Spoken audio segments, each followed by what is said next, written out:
Our check. Shalom, peace. Have you ever read the Bible but felt like God was not speaking to you?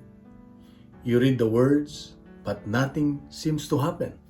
Maybe the problem is not that God is silent. Maybe He's inviting us to listen with a different heart.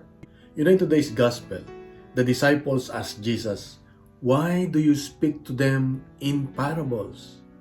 You know, Jesus explains that some people hear His words but never really listen. They see, but they don't truly understand. Then He tells His disciples, "Blessed are your eyes because they see, and your ears because they hear." You know what speaks to my heart? It's this. God speaks to a heart that is open, humble, and willing to be changed.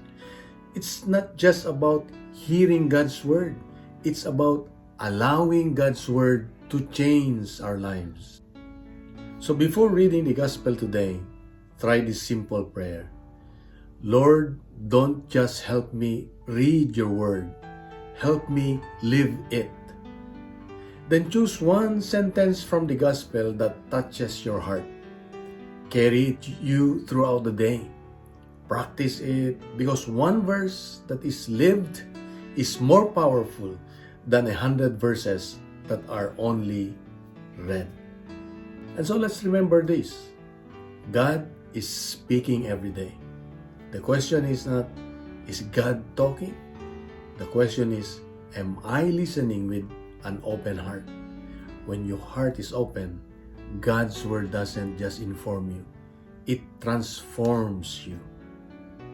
And so let us pray.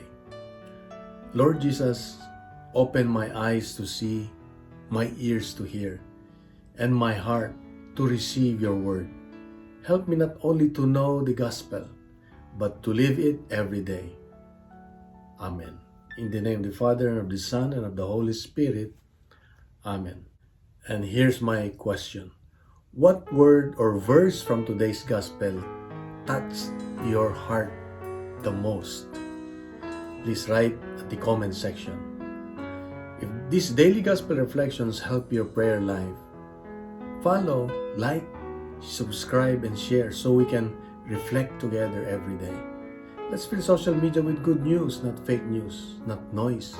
Let's make the word of God go viral, one heart at a time. God bless you, and remember, God is always good.